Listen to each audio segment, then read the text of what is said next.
Mr. President, I appreciate the comments of my distinguished colleague, who's the chairman of the Senate Finance Committee. Today, the Senate will vote on a short-term extension of funding for the Highway Trust Fund. While it remains to be seen what shape that extension will take, Congress appears to be poised to pass legislation that will ensure that the trust fund will not face a shortfall and that states will be able to continue to plan and implement their transportation projects. This is important. As many have noted, passing this extension will preserve thousands of jobs and prevent disruption of a number of different highway projects that are currently in existence. It has taken a lot of work to get to this point. It has required the collective goodwill of members of both parties, and it has meant compromise on both sides. In the Senate Finance Committee, both Chairman Wyden and I worked together for weeks on a bipartisan federal highway funding extension. At the outset of these negotiations, I stated that I hoped any agreement to extend the solvency of the Highway Trust Fund would contain spending cuts and reforms to go along with any revenues. I fought hard on that point, but in the end, that particular goal of mine, with one exception, had to be set aside in order for an agreement to be reached. Of course, Mr. President, that is how we pass legislation. If everyone got everything they wanted out of a deal, it would not be a compromise. And while I maintain that a deal to extend funding for the highway bill should include reductions in spending, I am willing to continue that particular fight on another day. After weeks of negotiations, some of which were very hard fought, we were able to come to an agreement on a funding bill that I believe both parties can support. That, in my view, is more important than any individual demand I may have had going into the discussions. I'd like to take just a few minutes to talk about the specifics of our proposal. Overall, our bill would provide nearly $11 billion in funding for the Highway Trust Fund, which is enough to extend its life into the middle of next year. Of that total, $2.7 billion would be provided by pension smoothing.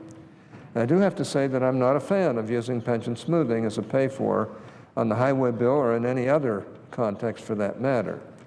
We've stated as much on the record numerous times. However, we do face a funding emergency with regard to the Highway Trust Fund. That being the case, I was willing to compromise on that point. Next, the bill provides an additional $2.9 billion by extending customs user fees. Once again, in other contexts, I've been skeptical of using this tactic as a pay-for, mostly because it diverts necessary funding away from national trade priorities. However, we drafted the bill to ensure that enough money was left in the future extensions to pay for things like the Generalized System of Preferences, the African Growth and Opportunity Act, the AGOA bill, and the miscellaneous tariff bill, all of which are important to our nation's trade agenda. Our compromise bill also transfers $1 billion from the leaking underground storage tank trust fund called LUST to the Highway Trust Fund. The remaining funds would be raised through a variety of tax compliance measures, all designed not to raise taxes, but to realize revenues already owed to the Treasury. The Finance Committee bill does include a provision designed to claw back orphan earmarks. The provision deals with earmarks included in previous highway bills. I want to thank Senator Coburn for the idea that was the basis of this provision, though in the end we didn't go as far as he or I would have liked. Like I said, all told, our bill would provide nearly $11 billion in funding for the Highway Trust Fund and prevent the funding crisis that is on the horizon if Congress does not act. Once again, this legislation represents a bipartisan agreement between Chairman Wyden and myself. And it was reported out of the Finance Committee by a voice vote. So it's an agreement by both sides. I want to thank Chairman Wyden for his willingness to reach across the aisle in this effort. He's been a particularly good partner to work with. The Finance Committee has a long tradition of working on a bipartisan basis to provide funding for the Highway Trust Fund. And I'm glad that we've been able to continue that tradition with this legislation. My only regret is that we were not able to reach an agreement with Chairman Camp of the House Ways and Means Committee, who we both the chairman and I highly respect. He has a tough job over there, and we have nothing but great respect for him. The two committees met on this over the July 4th recess, and I believe both Chairman Camp and Chairman Wyden acted in good faith to try to reach an agreement. But in the end, it did not end up happening. In my view, this is unfortunate. Had we been able to reach a bipartisan, bicameral solution on this issue at the outset, it would have helped to speed this process along. Still, if you take a look at the bill the House passed earlier this month, you'll find that it is similar in many respects to the legislation Chairman Wyden and I have put together. They provide virtually the same level of funding, so there's not a substantive difference in the amount of time that they would extend the trust fund. The major funding pieces, pension smoothing, customs user fees, and the less transfer, are all the same. The primary difference is that the House bill does not include the tax compliance provisions.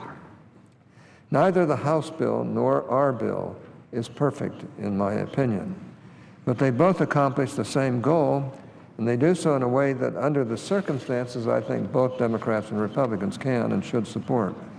So while some would say that we failed to reach an agreement on the highway bill, I think it's pretty clear to say that there's a lot of agreement on those matters, and that one way or another, we're going to get a solution soon. In the end, Chairman Camp produced what I think is a good bill. I think Chairman Wyden and I have done the same. I'd vote in favor of either approach because, like I say, they aren't all that different from one another. I just want to reiterate that the funding levels in the House bill and the Finance Committee bill, and therefore the length of the two extensions, are virtually the same. That point is important, as there is an effort, as evidenced by another amendment we'll be voting on today, to put an artificial deadline on the extension. I gather from the statements made by proponents of this approach that they hope this amendment will somehow force Congress to reach an agreement on a long-term extension before the end of this year. This effort is, in my view, misguided, and I would hope that, given the fact that both the House of Representatives and the Senate Finance Committee have reached virtually the same conclusion on the length of the extension, senators will think twice before voting to shorten it. Ultimately, we all want to get to a long-term deal when it comes to the Highway Trust Fund. That desire is shared across both chambers and in both parties. I think we can get there. I just don't think we need to impose an artificial timeline or deadline, one that would create a similar crisis to the one we're facing now, just a few months down the road, in order to do it. There are other efforts out there that would seriously alter the trajectory of this bill. I just want to stress that what we're working on is a short-term extension. Once the Highway Trust Fund has been funded by this bill, we will need to start working on a long-term bill that will give the transportation community stability and predictability. And I believe both the chairman of the committee and myself really mean that we will do so. We will need to be thoughtful in our approach and must consider every option to ensure that our nation's infrastructure will be safe, efficient, and reliable well into the future.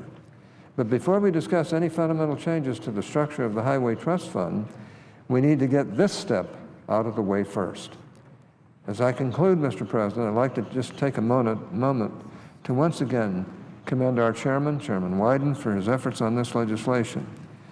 From the outset, he was willing to reach across the aisle on this bill, and as a result, the Finance Committee produced a viable bipartisan product. His leadership in getting us to this point has been essential. We're very close to solving this problem and avoiding a crisis. Mr. President, we just need to get a bill over the finish line, and I hope we can do that in short order. Mr. President, I yield the floor.